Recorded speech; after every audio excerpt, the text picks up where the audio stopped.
A paz do Senhor, nós vamos agora dar continuidade, né, aos nossos estudos e vamos entrar no livro nos livros de Reis. Na verdade são um livro só que foi dividido em dois, da mesma forma como Samuel é um livro só que foi dividido em dois.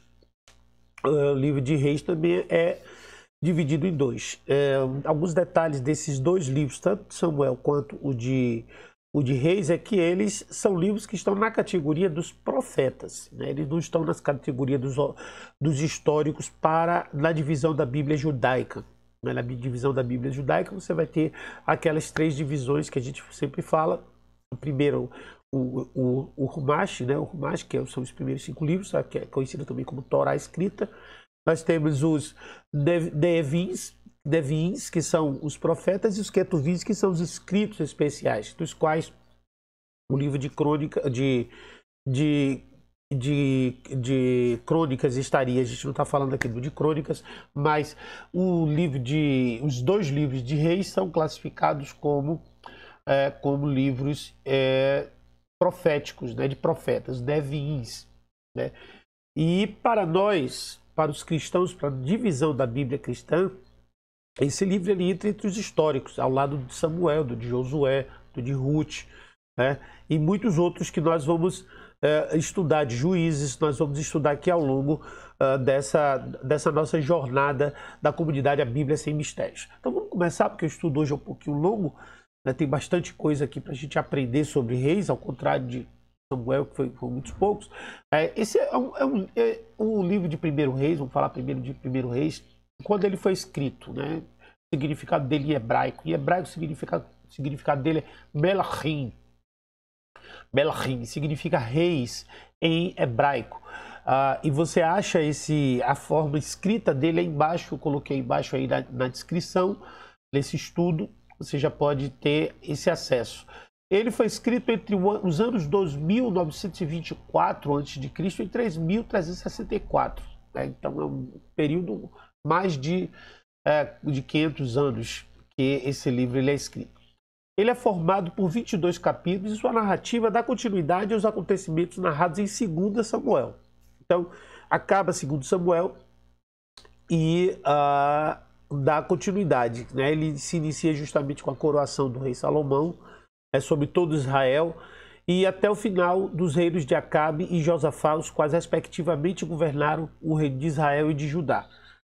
Então, a história do livro de Reis, ela tem como introdução, né, logo o autor narra a última parte da história de Davi, do ponto que havia deixado 2 Samuel. Esses livros eles têm autoria discutida aí entre Natã e parte de Samuel, mas principalmente Natã. Aí, a partir daí, o profeta Natã, entre outros profetas que também escreveram isso, né? Então, na idade avançada do rei, começa a prever a sua morte, né? E a monarquia de Israel tem que encarar um problema de sucessão do trono, né? Então, pressionado ali por Batseba, a esposa de Davi, a principal, Davi decide que se unge e proclame rei o seu filho Salomão. Está lá em 1 Reis, capítulo 1, versículo 2. Fica assim estabelecida a dinastia davídica, ou seja, oriunda de Davi. Então, há outras dinastias depois, mas essa foi a dinastia davídica. E assim a história do povo de Israel entra em uma nova fase, a da sucessão monárquica, que cobre o período do início do reinado de Salomão, 970 a.C., até a queda de Jerusalém, já no tempo de Zedequias, lá na frente do ano 586, né, antes de Cristo. Aquela data que eu havia dado anterior é a data de acordo com o calendário judaico. Essa data que eu estou dando aqui é a data de acordo com o calendário gregoriano, né? Então não se dispõe assim, de muitas informações, muito mais informações sobre o governo de Salomão do que o que tem na Bíblia, né, do que referencia a sua prudência, as suas riquezas e a construção do templo. E do ponto de vista político, é de se destacar que Salomão soube sempre manter a unidade do reino. Então ele sempre teve sabedoria para a unidade do reino. Mas quando ele morreu, em 930 a.C., o seu filho Roboão ocupou o trono e o reinado de Roboão já não teve assim, o mesmo resultado eles precipitaram os acontecimentos e causaram assim a divisão do reino em dois estados independentes, o de Judá, que era chamado Reino do Sul, o Reino do Sul, que era chamado de Judá, e o Reino do Norte, que era chamado de Israel, ou Israel, o Reino do Norte.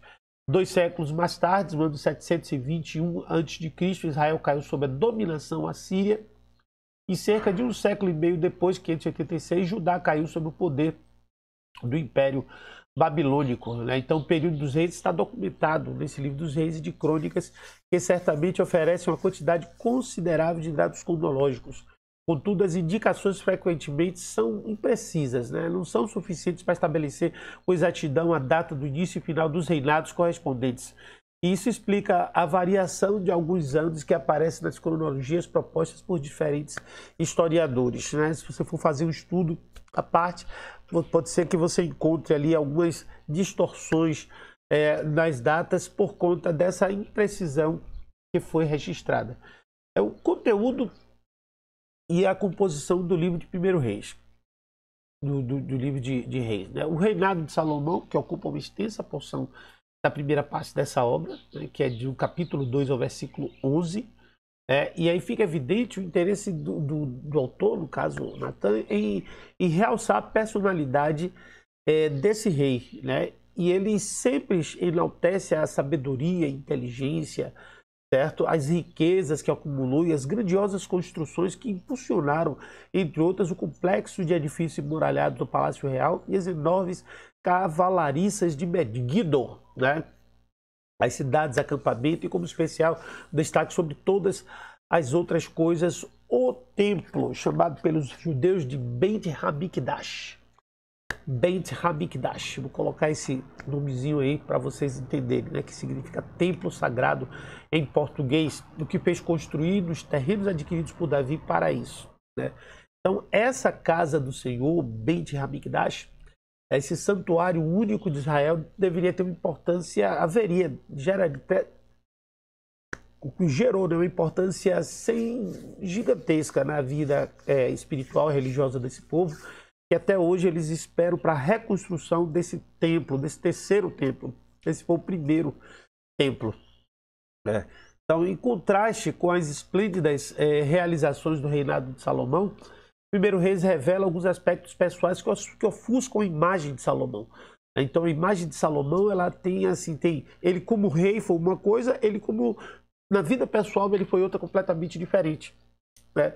Na vida pessoal, Salomão ele foi uma pessoa complicada, e a fim de consolidar o seu poder e a conformidade dos usos e costumes da época, estabeleceu assim acordos políticos e comerciais com nações vizinhas, tomando as esposas, ou melhor, tomando as princesas como esposas, né? Então, princesas estrangeiras como esposa. E ele chegou a ter muitas esposas não israelitas, os quais queimavam incenso e sacrificavam seus deuses. E quando chegou a velhice, né, as suas mulheres lhe perverteram o coração para seguir outros deuses, é o que está escrito no texto, de modo que ele adorou ídolos e lhe erigiu santuários.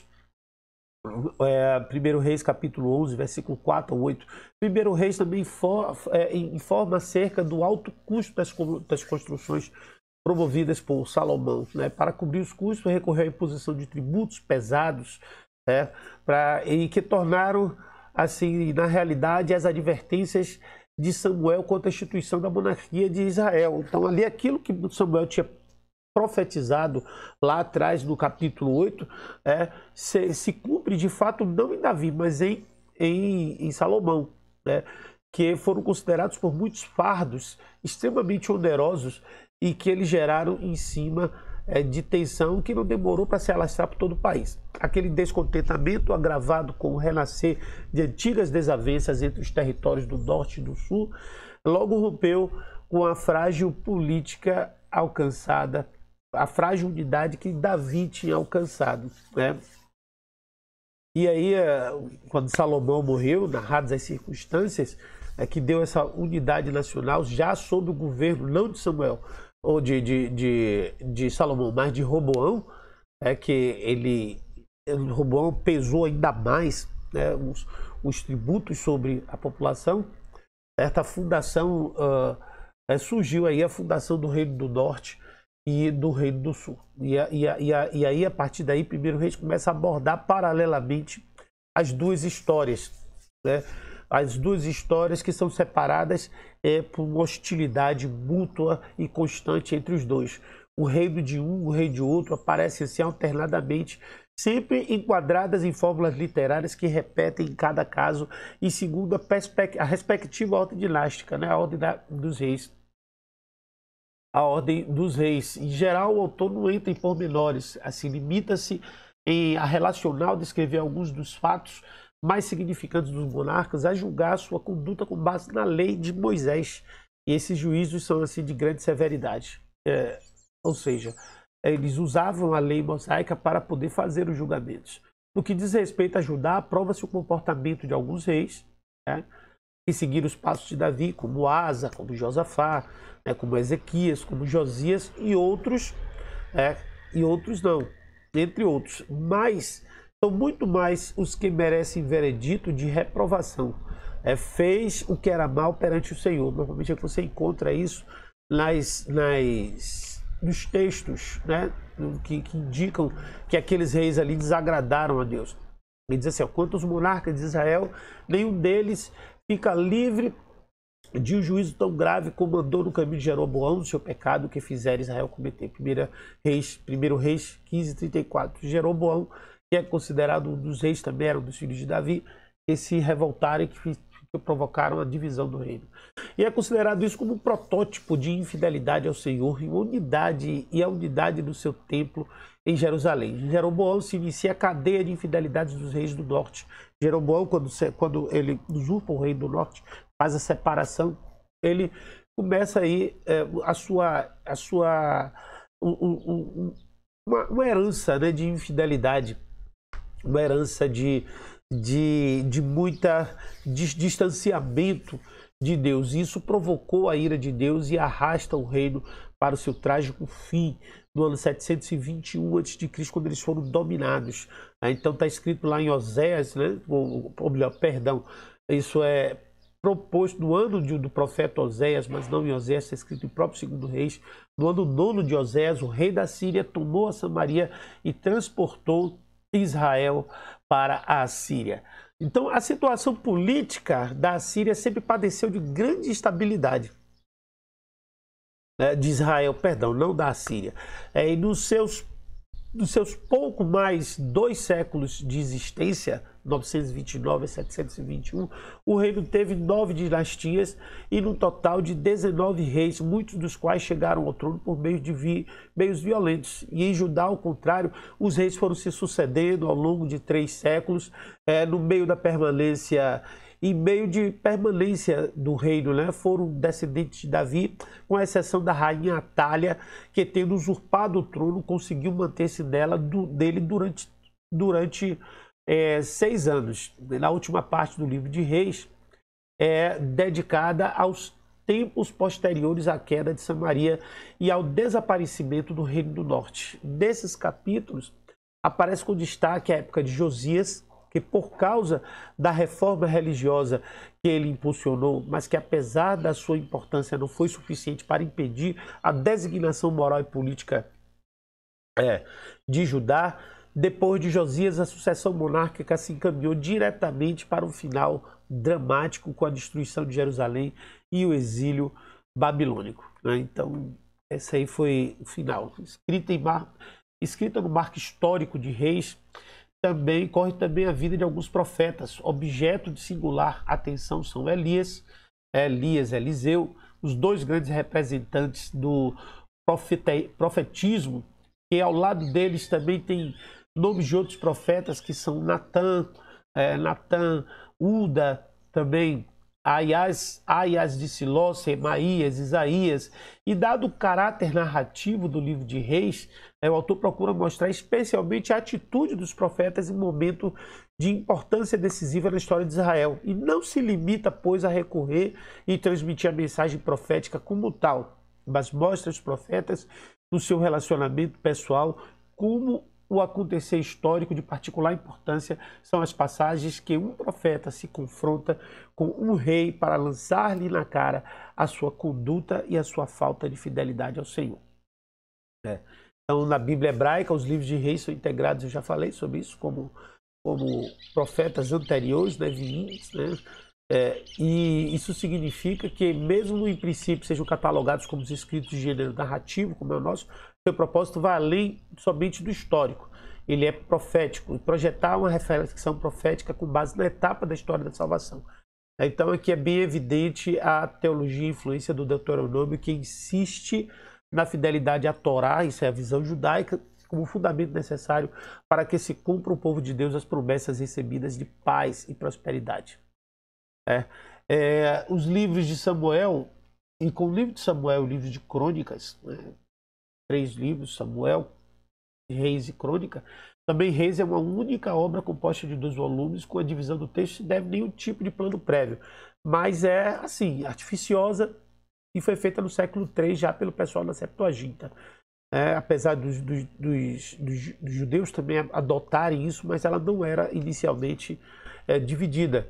Isso aconteceu justamente sobre os tradutores da Septuaginta, que merece um vídeo, que eu vou gravar ainda, um vídeo sobre a Septuaginta. Importantíssima instituição que aconteceu no século III a.C. E o autor de Reis, ele serviu de diversas fontes também para um número desconhecido de narrativas contemporâneas relativas aos profetas, de modo explícito que o livro alude a alguns documentos considerados perdidos hoje para investigação histórica, né? Então tem essa importância histórica. Então aí você vê o livro da história de Salomão, o livro da história dos reis de Israel, o livro da história dos reis de Israel, são livros que foram perdidos, mas esses livros eles constam lá no livro de Reis. A mensagem principal do livro de Reis é a história dos 2 reinos. Judá e Israel é mostrada como uma interminável série de fracassos, delitos e flagrantes infidelidades ao Senhor, pelos quais responsáveis imediatos e os principais foram os próprios reis.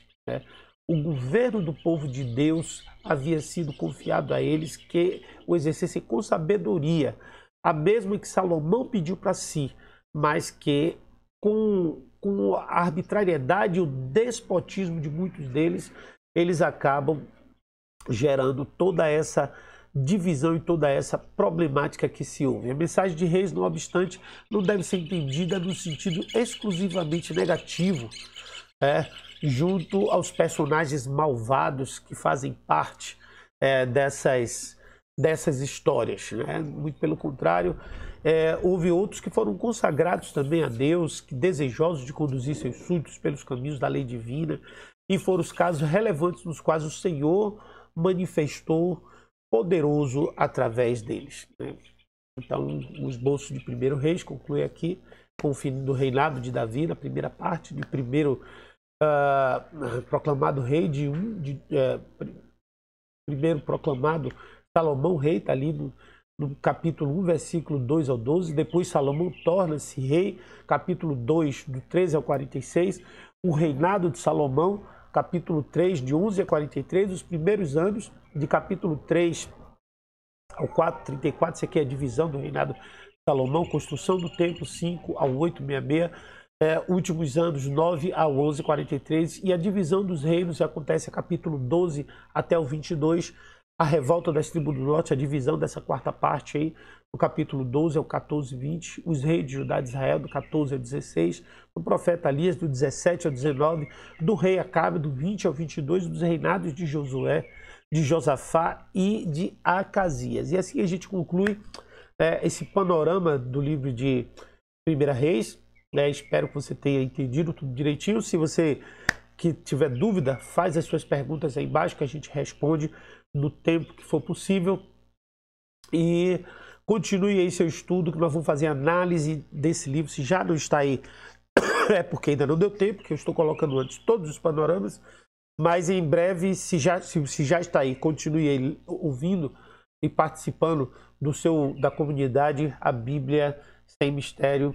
E que Deus abençoe em nome de Jesus.